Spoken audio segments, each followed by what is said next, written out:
પાકિસ્તાન સાથે તણાવભર્યા વાતાવરણને લઈ વડોદરા જિલ્લાનું તંત્ર એલર્ટ બન્યું છે। જિલ્લા પુરવઠાનું તંત્ર એક્શન મોડમાં આવ્યું છે। ગમે તેવી પરિસ્થિતિ સર્જાય ત્યારે સંગ્રહખોરો સામે પગલાં ભરવા તંત્ર કટિબદ્ધ છે। પાકિસ્તાન સાથે તણાવભર્યા વાતાવરણને પગલે વડોદરા જિલ્લાનું તંત્ર એલર્ટ બન્યું છે। જિલ્લા પુરવઠા તંત્ર એક્શન મોડમાં આવ્યું છે। ગમે તેવી પરિસ્થિતિ સર્જાય ત્યારે સંગ્રહખોરો સામે પગલાં ભરવા તંત્ર કટિબદ્ધ છે। કોઈપણ પ્રકારની પરિસ્થિતિ સર્જાય ત્યારે સંગ્રહખોરો દ્વારા વધુ ભાવે વેચાણ થશે તો પણ પગલાં લેવામાં આવશે।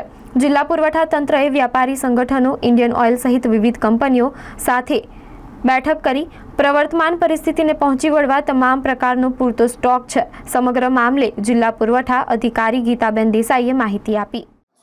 પ્રવર્તમાન જે પરિસ્થિતિ છે એના અનુસંધાને કે કોઈપણ વ્યક્તિ હોય, વેપારી હોય કે વેપારી સંગઠન કે હોલસેલર કે રિટેલર, કોઈપણ વ્યક્તિ પ્રવર્તમાન પરિસ્થિતિમાં કોઈપણ સંગ્રહખોરી, કોઈપણ વસ્તુની, શાકભાજી હોય કે દૂધ હોય કે પેટ્રોલ, ડીઝલ, આવશ્યક જેટલી પણ ચીજ વસ્તુઓ છે તેનો કોઈ સંગ્રહ કરી શકશે નહીં। એના અનુસંધાને અમે જાહેરનામું પણ બહાર પાડવામાં આવેલું છે અને જો કોઈ વ્યક્તિ આવી રીતના ગેરકાયદેસર રીતે કોઈ વસ્તુઓનો, ચીજ વસ્તુઓનો સંગ્રહ કરશે તો તેના વિરુદ્ધ કાર્યવાહી પણ કરવામાં આવશે। સામાન્ય નાગરિકોને તમામ ચીજ વસ્તુઓ સરળતાથી મળી રહે તે માટે અમે પૂરતા જ પ્રયત્ન કરીશું। અને બીજી વસ્તુ એ કે ભાઈ તમામ ઓઇલ માર્કેટિંગ કંપનીઓ સાથે પણ મિટિંગ કરી છે, તમામ વેપારી સંગઠનો સાથે પણ મિટિંગ કરી છે। એટલે આવી પરિસ્થિતિમાં બધા સાથે મળીને એકબીજાને સહકારથી કામ કરીશું।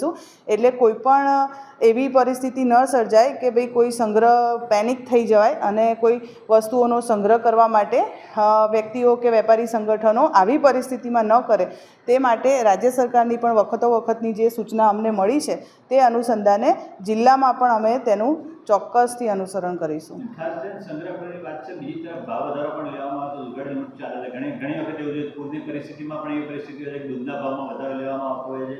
એવી પરિસ્થિતિઓમાં કઈ રીતે તંત્ર કામ કરશે? જો અમને એવી કોઈ ફરિયાદો મળે કે ભાઈ આ જગ્યાએ ભાવ વધારો લેવામાં આવે છે કે ભાઈ કોઈ ચીજવસ્તુના ભાવ વધારે લેવામાં આવે છે, અમે ચોક્કસથી જો એવી બાબતો ધ્યાનમાં આવશે તો અમે ચોક્કસથી એની કાર્યવાહી કરીશું। પણ અત્યારે હાલની હું તમને વાત કરું વડોદરા જિલ્લામાં અત્યારે હાલ એવી કોઈ જ પરિસ્થિતિ નિર્માણ થયેલી નથી। Thank you.